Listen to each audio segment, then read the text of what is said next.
नमस्कार, आदाब, सत श्री अकाल, जय हिंद मेरे प्यारे दोस्तों। Welcome to my new video. मैं आज आप लोगों को पढ़ाने वाला हूँ कक्षा 10 का।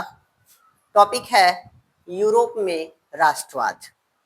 राष्ट्रवाद राष्ट्रवाद एक ऐसा शब्द है जिससे कहीं ना कहीं देशों का कह सकते हैं कि इससे एक मन में मनोभावना आया कि क्या ऐसा भी प्रेम हो सकता है जो देश का उद्धार कर दे। राष्ट्रवाद, समझ रहे हैं? राष्ट्रवाद, राष्ट्र का मतलब होता है राज्य, राष्ट्र का मतलब होता है राज्य, और वाद का मतलब आम भाषा में हम कह सकते हैं उद्धार। उद्धार, समझ रहे हैं? उद्धार या देश के प्रति प्रेम, इसको अन्य भाषा में हम कह सकते हैं देश के प्रति प्रेम। देश के प्रति प्रेम की भावना भावना ही भावना ही राष्ट्रवाद कहलाती है। क्या कहलाती है? राष्ट्रवाद कहलाती है। देश के प्रति प्रेम की भावना ही राष्ट्रवाद कहलाता है। देखिए, अगर राष्ट्रवाद की बात कर दिया जाए तो इसमें यूरोप एक ऐसा देश था। यूरोप हम कह सकते हैं ये महाद्वीप है, यूरोप महाद्वीप, यूरोप, समझ रहे हैं? यूरोप जो कि विश्व में कह सकते हैं वर्तमान समय में सबसे समृद्ध देशों में से एक है। यूरोप जो है सबसे सबसे सबसे समृद्धि अगर किसी देशों के पास देखने को मिलती है तो ये है यूरोपवासी। अगर सबसे ज्यादा किसी के पास समृद्धि है तो कौन देश है? यूरोपवासी। यूरोपवासी के पास समृद्धि, समृद्धि का मतलब होता है जिसके पास सुख सुविधा, भौतिक सुख सुविधा, भौतिक सुख सुविधा, समझ रहे हैं? भौतिक सुख सुविधा भरपूर मात्रा में पड़ा रहता है, उसी को समृद्ध कहते हैं। समृद्ध का मतलब हो जाएगा जिसको किसी चीज की कमी न हो, ऐसे लोग में या ऐसे देशों को समृद्ध देश कहा जाता है। और इसी समृद्ध के वजह से बनता है विकसित तथा विकासशील देश। इसी समृद्ध देशों से विकसित विकसित तथा विकासशील देश, विकासशील देश कहते हैं। विकासशील देश, समझ रहे हैं? विकासशील देश। अब हमको ये समझना है विकसित देश किसे कहते हैं और विकासशील देश किसे कहते हैं। तो कहीं ना कहीं विकसित देश वे देश होते हैं जिनका जीडीपी बहुत ज्यादा होता है, जिनकी भौतिक सुख सुविधाओं की कमी नहीं होती है। अर्थात कह सकते हैं कि ऐसा देश जिनकी जीडीपी लगभग कह सकते हैं कि सबसे ज्यादा हो, इस प्रकार के देश को विकसित देश कहते हैं। और विकसित देशों की श्रेणी में अगर कोई देश आता है तो पहले नंबर पे होता है, पहले नंबर पे अमेरिका, समझ रहे हैं? अमेरिका। दूसरा पे कह सकते हैं फ्रांस, समझ रहे हैं? उसके बाद से जापान, उसके बाद से चाइना भी अपने आप को समृद्धि में रखना चाहता है, समृद्ध देशों में। लेकिन जो जो अगर मान्यता प्राप्त है, अमेरिका हुआ, फ्रांस हुआ, जापान हुआ, जर्मनी हुआ, समझ रहे हैं? जर्मनी हुआ, इंग्लैंड हुआ आदि देश क्या देश हो कहलाएंगे। तो ये जितने देश हम आपको दिखाई दे रहे हैं ये सभी देश विज्ञान की विकसित देश कहलाते हैं। विकासशील देश का मतलब होता है कि जो अपनी आवश्यकताओं की पूर्ति के लिए ज्यादा संघर्ष करते हैं, जिनका पर कैपिटा इनकम कह सकते हैं कि $3200 से कम हो, यानी कि $3500 से अगर हम कम कर दें तो इस प्रकार का जो देश होता है वह विकासशील देश होता है। जैसे कि विकासशील देशों में अगर बात कर दें, भारत हो जाएगा, पाकिस्तान हो जाएगा, समझ रहे हैं? नेपाल हो जाएगा, भूटान हो जाएगा, श्रीलंका हो जाएगा, श्रीलंका हो जाएगा, मालदीव हो जाएंगे, आदि देश हम कह सकते हैं। समझ रहे हैं? तो हमको विकसित और विकासशील देश अगला हमको अगले चैप्टर में पढ़ना है, लेकिन हमको इसमें पढ़ना है राष्ट्रवाद। राष्ट्रवाद का शाब्दिक अर्थ होता है देश प्रेम की भावना, अर्थात अपने देश के प्रति प्रेम की भावना ही क्या कहलाती है? राष्ट्रवाद कहलाती है। जो मैं आपको यहाँ पे लिखा हूँ कि देश के प्रति प्रेम की भावना ही क्या कहलाती है? राष्ट्रवाद कहलाती है। राष्ट्रवाद शब्द सबसे पहले यूरोप में देखने को मिला था। कहां पर देखने को मिला था? यूरोप में। यूरोप आपको बताया है कि वर्तमान समय में सबसे समृद्ध देशों यानी कि सबसे विकसित देश, समृद्ध देश अगर कहीं पर है तो यूरोप में है।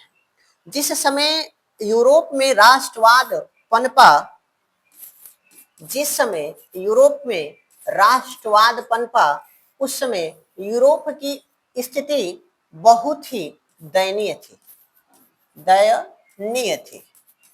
समझ रहे हैं? उस समय यूरोप की स्थिति क्या थी? काफी दयनीय थी। दयनीय का मतलब ये कह सकते हैं कि ठीक ठाक नहीं था। उस समय यूरोप में ज्यादा मात्रा में गरीबी, तानाशाही, समझ रहे हैं? तानाशाही, राजशाही, उसके बाद से युद्ध, ये सब देखने को मिलता था। तानाशाही मतलब कहने का मतलब ये है कि जिस समय भारत यूरोप में राष्ट्रवाद पनप रहा था, उस समय यूरोप के अधिकतम देशों में क्या देखने को मिल रहा था कि वहां पर पहले नंबर उनकी स्थिति काफी दयनीय थी, दूसरा कह सकते हैं गरीब ज्यादा थे, उसके वजह से तानाशाही इन लोगों में ज्यादा था, उसके वजह से शासन यानी कि राजशाही बहुत ज्यादा था, और सबसे ज्यादा ग्रसित थे युद्ध से। सबसे ज्यादा अगर ग्रसित थे तो किससे ग्रसित थे? सब युद्ध से। अब युद्ध पर यहाँ का क्या मतलब हो जाएगा? युद्ध का मतलब ये हो जाएगा कि एक राजा दूसरे राजाओं को युद्ध करना चाहता था, उसकी संपत्ति को कह सकते हैं जीतने की कोशिश करता था कि उसकी पूरी संपत्ति हमारे कब्जे में हो जाए, जिसके वजह से हमारा देश एक ज्यादा बड़ा देश हो जाए और ज्यादा मात्रा में यहाँ की जनता समृद्ध हो। लेकिन आपको याद रखिएगा कि जहां युद्ध होता है वह देश कभी भी तरक्की नहीं कर पाता है। वर्तमान समय में रशिया और यूक्रेन का युद्ध के विषय में अगर देखें तो यूक्रेन और रशिया दोनों की अर्थव्यवस्था लगभग चौपट हो गई है। समझ रहे हैं? तो उसी तरह से उस समय जब ज्यादा मात्रा में युद्ध होगा तो यह युद्ध क्या करेगा? लोगों को बर्बाद करेगा, देशों को बर्बाद करेगा। इसको तो छोड़िए, ये तो अलग एक व्यवस्था थी, लेकिन यहाँ की जो सामाजिक यानी कि यूरोप का अगर हम बात कर दें तो यूरोप की जो सामाजिक स्थिति थी काफी दयनीय थी, क्योंकि यहाँ पर जो वर्ग थे यानी कि जनता थे उनको वर्गों में विभाजित कर दिया गया था। वर्गों में क्या कर दिया गया था? विभाजित कर दिया गया था। और जहां पर जनता को, लोगों को वर्गों में विभाजित कर दिया जाएगा, वहां पे किसी को अपने अधिकार की मांग या तो ज्यादा किसी को मिलेगा या तो कम मिलेगा। तो इसमें सबसे पहले ऊंचे पर थे पादरी वर्ग। पादरी वर्ग, समझ रहे हैं? सबसे ऊंचा वर्ग था पादरी वर्ग। उसके बाद से आ जाएगा कुलीन वर्ग, समझ रहे हैं? कुलीन वर्ग के बाद से आ जाएगा मध्य वर्ग को ही हम कह सकते हैं, एक अन्य भाषा में मध्य वर्ग है, लेकिन मध्य वर्ग से एक और छोटा हम वर्ग विभाजित कर रहे हैं जिसे कहते हैं निम्न वर्ग। समझ रहे हैं? निम्न वर्ग, चूंकि मध्य वर्ग में ही निम्न वर्ग आता है, लेकिन हम थोड़ा सा इसको डिवाइड करके अलग कर दे रहे हैं। तो यूरोप कितने वर्गों में विभाजित, यानी कि यूरोप में जो लोग थे, जनता थे, कितने वर्गों में डिवाइड थे? तो चार, मतलब मुख्य रूप से तो तीन होता है। एक होता है पादरी वर्ग, कुलीन वर्ग, मध्य वर्ग और निम्न वर्ग। पादरी वर्ग और कुलीन वर्ग जो थे, इनको सभी करों से छूट था। सभी, देखिएगा, सभी करों से इन्हें छूट मिला था। छूट का मतलब हो जाएगा कि इन्हें किसी भी प्रकार का कोई टैक्स नहीं देना पड़ता था। मध्य वर्ग जो था, यही जो मध्य वर्ग है, यह मध्य वर्ग काफी मात्रा में शिक्षित था, शिक्षित था, शिक्षित था। और निम्न वर्ग था, यह शिक्षित नहीं थे, लेकिन मध्य वर्ग और निम्न वर्ग ही क्या करते थे, जो टैक्स होते थे, जो टैक्स होते थे, देखिएगा, जो टैक्स होता था, टैक्स का भरपाई कौन करते थे, तो मध्य वर्ग और निम्न वर्ग दोनों मिलकर करते थे। क्योंकि ये जो पादरी वर्ग था, तो पादरी वर्ग में ही दो वर्गों को इसको डिवाइड किया गया था। एक था पादरी वर्ग में उच्च वर्ग था और एक था निम्न वर्ग। उच्च वर्ग के जितने भी पादरी थे जो कि पोप में रहते थे, वह कह सकते हैं कि पढ़े लिखे नहीं थे, लेकिन परंपराओं रूढ़िवादों के प्रति कट्टर थे। समझ गए, वो पढ़े लिखे न होने के कारण वहां के जो निम्न वर्ग के पादरी थे, पूजा पाठ कर्म कांड कराना सब निम्न वर्ग के पादरियों का काम था। जैसे कि अगर हम बात कर दे रहे हैं आपको, अभी इस पर हम आ रहे हैं, लेकिन इस पे आने से पहले अगर हम पादरी वर्ग को थोड़ा से ध्यान दें, पादरी वर्ग पर अगर थोड़ा से हम ध्यान दें, तो पादरी वर्ग को थोड़ा से समझ लीजिए, तब चैप्टर को समझाने में हमको बहुत अच्छा लगेगा। अगर हम पादरी वर्ग की बात कर दें, तो इसे भी हम दो वर्गों में विभाजित कर सकते हैं, दो वर्गों में। एक था पादरी वर्ग में, पादरी वर्ग का उच्च वर्ग, उच्च वर्ग, समझ रहे हैं, पादरी वर्ग में एक उच्च वर्ग था और पादरी वर्ग में ही एक था निम्न वर्ग, निम्न वर्ग। तो ये जो पादरी वर्ग में उच्च वर्ग था, यह रूढ़िवादी प्रवृत्ति के थे, अर्थात अपनी मान्यता को मनवाने के लिए यह मनमाने ढंग से कर लगाते थे, मनमाने ढंग से नए नए नियमों का पालन करवाते थे, मनमाने ढंग से जैसे चाहे वैसे नियम बना सकते थे। आप कहेंगे कि सर ये तो राज्य का नियम होता है, राज्य बनाने का, राज्य बना सकता है या नहीं, राजा बना सकता है नहीं, नहीं, यह माना जाता था कि राजा से ऊपर होते थे। पादरी वर्ग जो थे, मतलब इन पादरी वर्गों का काम होता था पूजा पाठ कराना, कर्म कांड करवाना, लेकिन यह अपने आप को राजा से बड़ा समझते थे। राजा का कोई भी हस्तक्षेप पादरी वर्ग के उच्च वर्गों में नहीं था। लेकिन इनकी विशेषता क्या थी, यह अशिक्षित थे, अशिक्षित, देखिएगा, अशिक्षित थे। अशिक्षित का मतलब ये हो जाएगा अशिक्षित, इनके पास शिक्षा नहीं था, समझ रहे हैं, अशिक्षित था, अशिक्षित लोग थे। अशिक्षित मतलब अगर हम कहें तो उच्च वर्ग के पादरियों के पास वही लोग जा सकते थे, वही उच्च वर्ग के पादरी बन सकते थे जो चापलूस हो, चापलूस हो, जिनके पास चापलूसी करने का ज्यादा हो, कि हम इनका क्या करेंगे, चापलूसी करेंगे। कह सकते हैं कि यह रिश्तेदार हो, रिश्तेदार हो, यह रिश्तेदार हो, समझ गए।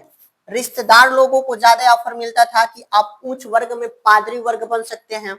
लेकिन यह कर्म कांड, कर्म कांड का मतलब पूजा पाठ, कर्म कांड कराना नहीं जानते थे, क्योंकि यह अपने मेहनत के बलबूते से नहीं, बल्कि चापलूसी के वजह से यह उच्च वर्ग के पादरी बनते थे। तो आप बताइए, जब आप पढ़े लिखे हैं, जब आप पढ़े लिखे हैं और उस पढ़े लिखे में केवल एक लोगों को उतना सम्मान दिया जाए, पढ़े लिखे लोगों को सम्मान न दिया जाए, तो क्या हमारे मन में असंतोष रहेगा? नहीं रहेगा। हम कहीं ना कहीं शासन के प्रति असंतोष रहेंगे, और एक बार अगर शासन के प्रति विद्रोह करने के लिए मिल जाए तो जरूर करेंगे। तो इसका मतलब यह जो कर्म कांड इनको कराना नहीं आता था, लेकिन फिर भी यह जो निम्न वर्ग थे, इनकी विशेषता ये थी कि यह चापलूस नहीं थे, चापलूस नहीं थे, समझ रहे हैं, नहीं थे, ये पढ़े लिखे थे, पढ़े लिखे थे, मतलब कि शिक्षित थे, यह पढ़े लिखे थे। अगर हम बात कर दें तो यह रिश्तेदार नहीं थे पादरी यानी कि उच्च वर्गों का, तो यह कर्म कांड कराना जानते थे, कर्म कांड कराना, यह कर्म कांड कराना जानते थे। आप जरा सोच कर देखिए, कर्मकांड ए करा रहे हैं लोग, निम्न वर्ग के पादरी, और इन पे ज्यादा मात्रा में शिक्षित भी हैं, लेकिन इनको वह अधिकार नहीं मिल रहा है जो उच्च वर्गों के पादरियों को मिल रहा है।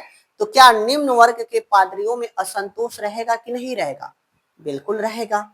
कहीं ना कहीं ये भी राजा के प्रति विद्रोह का षड्यंत्र रच रहे थे। समझ रहे हैं? उसी तरह से अगर हम बात कर दें शिक्षित वर्ग यानी कि कुलीन वर्ग में, तो कुलीन वर्ग की विशेषता ये थी कि राजा का लड़का ही राजा बनेगा। कुलीन वर्ग का विशेषता क्या था कि राजा का लड़का ही राजा बनेगा। इसमें दूसरा कोई राजा यानी कि दूसरा कोई राजा का लड़का ही राजा बनेगा, दूसरा कोई और शासन व्यवस्था नहीं कर सकता है। भले से वो लड़का, वह जो राजा का लड़का है, पढ़ा हो लिखा हो इससे मतलब नहीं है, पागल भी हो तो चलेगा, लेकिन राजा का लड़का होना चाहिए। तो मध्य यानी कि कुलीन वर्ग का यह था। और कुलीन वर्ग में जो जो आते थे, जैसे राजा हुए, मंत्री हुए, उपमंत्री हुए, प्रधानमंत्री हुए, इन लोगों को कोई भी टैक्स नहीं देना पड़ता था, यह टैक्स से छूट थे। आवाज कम कर लीजिए, यह टैक्स से छूट थे, अर्थात इनको टैक्स से कोई भी उम्मीद नहीं था कि यह टैक्स देंगे। समझ रहे हैं? तो इसका मतलब क्या हुआ कि कहीं ना कहीं यह अपने अधिकारों का दुरुपयोग भी करेंगे। यह जितने भी कानून बनाएंगे यह अपने भलाई के लिए बनाएंगे, अर्थात ऐसी कानून बनाया जाए जैसे कि इसमें किसी भी लोगों को कोई भी कर न दिया जाए, कोई ऐसी परेशानी न हो जिसे हमें सहना पड़े। जैसे कि उदाहरण में आप कह सकते हैं कि जैसे जहां पे लोकतंत्र होता है वहां पे जो कानूनी व्यवस्था बनते हैं अधिकतम जनता के लिए ही बनते हैं। मंत्री, उप मुख्यमंत्री, चाहे किसी भी प्रकार के मंत्री या सांसद के लिए बड़ी कम देखने को मिलता है। अगर उन पे कानून बनते भी हैं तो वह कानून उनके लिए कोई मायने नहीं रखते हैं। तो सेम टू सेम जितने भी कानून बनते थे इन कुलीन वर्ग खुद बनाते थे, और यह अपनी भलाई के लिए ही बनाते थे। इसमें सबसे ज्यादा अगर कोई परेशानी का सामना करता था तो वह थे मध्य वर्ग और निम्न वर्ग। मध्य वर्ग में डॉक्टर, इंजीनियर, समझ रहे हैं, व्यापारी, सब इसी वर्ग में आते थे और यह काफी मात्रा में शिक्षित थे।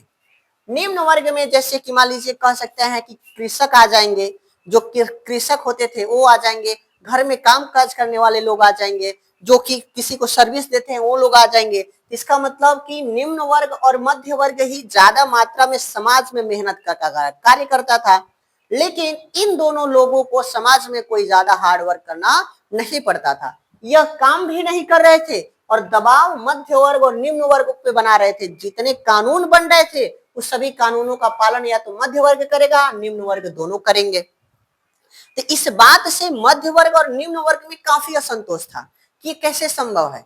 आप बताइए कि सब काम हम कर रहे हैं, कानून भी आप हमारे ही लिए बना रहे हैं, लेकिन हमारे शोषण के विरुद्ध बना रहे हैं, ऐसे शोषण के लिए बना रहे हैं, अर्थात हम मेहनत भी करें और टैक्स भी भरें। तो उस समय यूरोप की अगर हम बात कर दें तो यूरोप में एक राजा होता था लुई 16वां। एक राजा था लुई 16वां। लुई 16वां, समझ रहे हैं? लुई 16वां एक राजा था। यह राजा ऐसा राजा था जो कभी भी देश, यानी कि इसको अगर सही से लिखना चाहे तो ऐसे भी लिख सकते हैं, लुई 16वां। समझ रहे हैं? एक ऐसा राजा था जो हमेशा सूरासूरी के चक्कर में पड़ा था। सूरासूरी, समझ रहे हैं? यह सूरासूरी के चक्कर में हमेशा रहता था। लुई 16वां फ्रांस का शासक था। फ्रांस का शासक कौन था?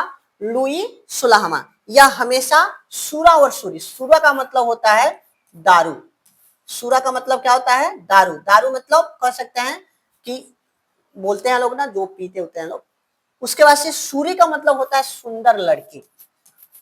सुंदर लड़की, लड़की। आप याद रखिएगा लुई 16वां से पहले इसका बाप था लुई 15वां, लुई 14वां, लुई 12वां, लुई 13वां, लुई 12वां, इससे खानदान इसका आया था लुई 1 तक।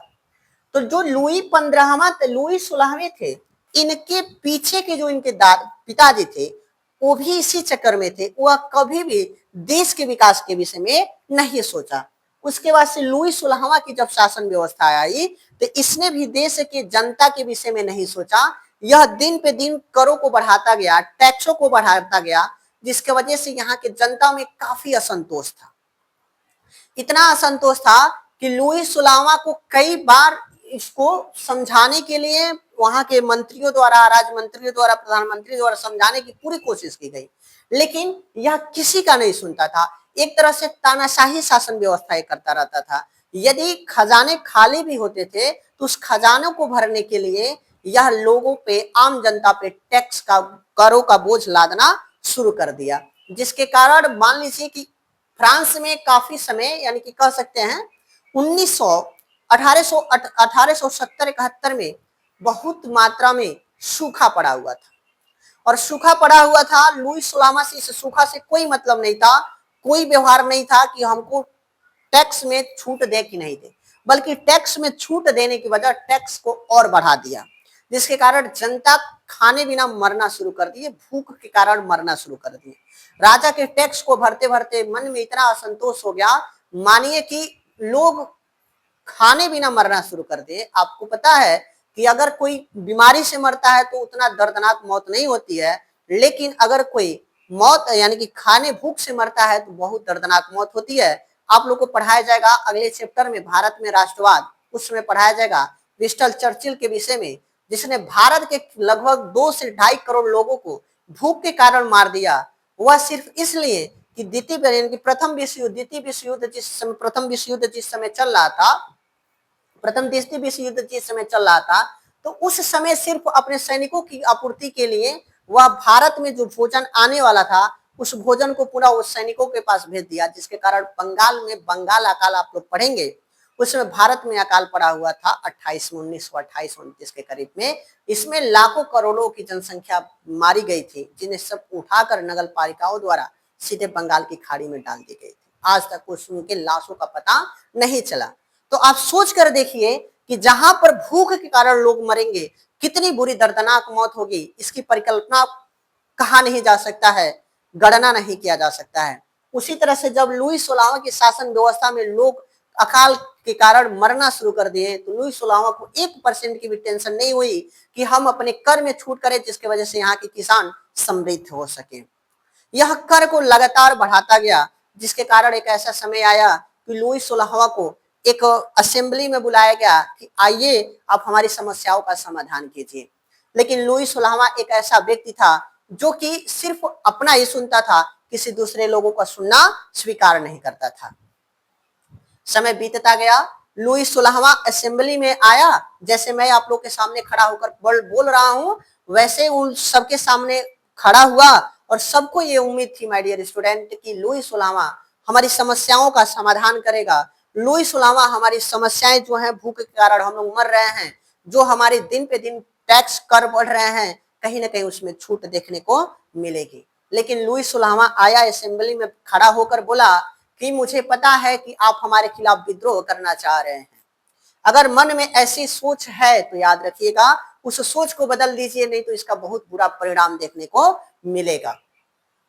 जनता को यह बातें सुनकर काफी मात्रा में क्रोध आया और उसी समय जनता खड़े होकर उसके सामने बोलने की चेष्टा किया, लेकिन जनता की आवाजों को सुना नहीं और इतना कहकर असेंबली से वह पुनः वापस चला गया। यह बात सुनकर वहां के लोगों को काफी क्रोध आया और वहां पर एक बस कह सकते हैं एक हथियार का कारखाना था, बस्तल। उसने बस्तल पे क्या कर दिया, आक्रमण कर दिया और वहां के सभी हथियारों के जो खजाने थे सबको लूट लिए। जब लूट लिया गया तो लुई 16वां के खिलाफ पहले तो सिर्फ धरना प्रदर्शन का विद्रोह हो रहा था, लेकिन कहीं ना कहीं हथियारों का उपयोग किया गया और लुई 16वां को वहां से क्या कर सकते हैं कि फ्रांस के शासन व्यवस्था से उखाड़ फेंका गया और उसको बीच चौराहे पर फांसी दे दी गई। तो माय डियर स्टूडेंट, इस बात को हमेशा याद रखिएगा कि अगर जनता चाहे तो एक योग्य शासन व्यवस्था को ढूंढ सकती है, अगर जनता चाहे तो एक अयोग्य शासन को मजबूरी में झेल सकती है। तो यह सबसे ज्यादा जरूरत है कि आप किस प्रकार की शासन व्यवस्था देखना चाहते हैं। अगर आपकी मजबूरी को कोई नहीं समझे तो वह अपना हो ही नहीं सकता है, और अगर अपना मजबूरी को कोई समझ रहा है तो पराया कभी हो नहीं सकता है। लुई 16वां का जब अंत हुआ तो देखा जा सकता है कि फ्रांस में एक लोकतंत्र का निर्माण हुआ। अब यही लोकतंत्र का निर्माण किस प्रकार से हुआ है मैं आपको chapter wise heading by heading समझाने की कोशिश करूंगा, लेकिन इसको समझाने से पहले बार बार आपके बोर्ड के पेपर में आ रहा है एकीकरण। एकीकरण, जर्मनी का एकीकरण बड़ी इंपॉर्टेंट है, उसी तरह से इटली का एकीकरण बहुत ज्यादा इंपॉर्टेंट है। तो कहीं ना कहीं मैं सबसे पहले आप लोग को जर्मनी का एकीकरण पढ़ाऊंगा, उसके बाद से लुई 16वां का जो घटना था बस दिमाग में बैठा के रखिएगा। आएगा पेपर में लिखने के लिए फ्रांस में राष्ट्रवाद के क्या क्या कारण थे। तो फ्रांस में राष्ट्रवाद के कारण के लिए आपको नेक्स्ट वीडियो का इंतजार करना पड़ेगा, लेकिन मैं इसमें आपको पढ़ाने वाला हूं जर्मनी का एकीकरण। माय डियर स्टूडेंट, मैं कोशिश करूंगा, मैं आपसे पूरा हाथ जोड़कर कह रहा हूं कि मैं फ्रांस में राष्ट्रवाद का कारण एवं उसके परिणाम को इतना बेहतरीन और इतने सटीक तरीके से बताऊंगा कि आपके पेपर में अगर आप लिख रहे हैं तो 1% भी नंबर कटने का कोई चांस न बने।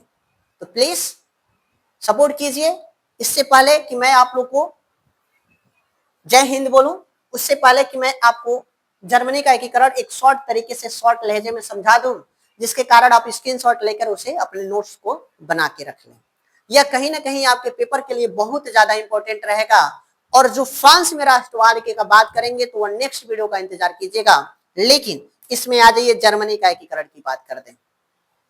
तो जर्मनी का एकीकरण का इसमें प्रमुख, सबसे पहले जैसे मैं लिखा हूं ऐसे आप लोग को लिखना पड़ेगा। सबसे पहले एक शब्द दिखाई दे रहा होगा हेडिंग, एकीकरण की प्रमुख भूमिकाएं। एकीकरण की प्रमुख भूमिकाएं, तो एकीकरण की प्रमुख भूमिकाएं से पहले मैं इसका थोड़ा सा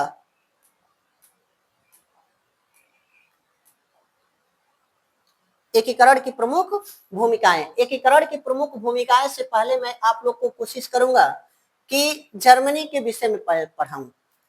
जर्मनी की अगर मैं भूमिका की बात कर दूं, प्रमुख भूमिकाएं हैं, तो सबसे पहले जर्मनी के विषय में सुन लीजिएगा। जर्मनी एक ऐसा समृद्ध राज्य था यूरोप में जो कि छोटे छोटे राज्यों में टूटा हुआ था। छोटे छोटे राज्यों में टूटने का मतलब हम कह सकते हैं कि जर्मनी जो राज्य था यह इतर बितर हुआ था, ऐसे यहाँ छोटे छोटे राज्यों में टूटा हुआ था जर्मनी। समझ रहे हैं? इसके अगल बगल के जो शासक थे, जो राजा थे, फ्रांस था, डेनमार्क था, ऑस्ट्रिया था, यूगोस्लोवाकिया था और प्रशा था। समझ रहे हैं? ये देश थे जो कि जर्मनी के बहुत सारे क्षेत्रों को अपना एकाधिकार करके जबरन अपने क्षेत्र को बनाए हुए थे। तो जर्मनी के एकीकरण की अगर हम सबसे बात कर दें तो एक प्रशा का प्रधानमंत्री था जिसका नाम था विलियम, जिसका नाम था आडोवान बिस्मार्क। विलियम प्रथम राज शासक था प्रशा का। तो अगर हम बात करते हैं कि जर्मनी का एकीकरण का सबसे बड़ा भूमिका किसका था, तो हम कह सकते हैं आडोवान बिस्मार्क। आडोवान बिस्मार्क प्रशा का प्रधानमंत्री था। वह सोचा कि किसी तरह से हम जर्मनी का एकीकरण करेंगे और जर्मनी के एकीकरण करने के लिए उतारू हुआ और उसने कई गुप्त संगठनों का निर्माण किया, कई युद्ध किए, जिसके कारण अंततः लास्ट में 1970 से 1971 के बीच में जर्मनी को एक स्वतंत्र राष्ट्र घोषित करवाने में मदद किया और विलियम प्रथम को प्रथम राजा घोषित कराया। आइए इसको बारी बारी से हम सोचते हैं और समझते हैं कि पेपर में इसको कैसे लिखा जा सकता है। तो इसमें जर्मनी के एकीकरण, प्रशा राज्य और उसके प्रधानमंत्री, मैं बोला हूं कि प्रशा का शासक का एक प्रधानमंत्री था जिसका नाम था आडोवान बिस्मार्क ने महत्वपूर्ण भूमिका निभाई। बिस्मार्क ने लोहा और रक्त की नीति अपनाई। लोहा और रक्त की नीति का मतलब हो जाएगा, जैसे आप लोग पढ़े हैं, तुम मुझे खून दो मैं तुम्हें आजादी दूंगा, नेताजी सुभाष चंद्र बोस ने कहा था। उसी तरह से आडोवान बिस्मार्क ने लोहा और रक्त की नीति अपनाई, अर्थात मैं किसी काम को ठान लूंगा तो लोहा की तरह अडिग रहूंगा, मैं उसे छोड़ूंगा नहीं, लेकिन उसे पाने के लिए कुछ खून भी बहाने पड़ेंगे, इसलिए उसे लोहा और रक्त की नीति अपनाई। उसने एक के बाद एक 3 प्रमुख युद्धों के माध्यम से जर्मनी को एकजुट किया। उसने आपसे बताए हैं कि जर्मनी छोटे छोटे राज्यों में टूटा हुआ था, उसने एक से यानी कि पड़ोसी देश थे, फ्रांस था, डेनमार्क था, ऑस्ट्रिया था, प्रशा था।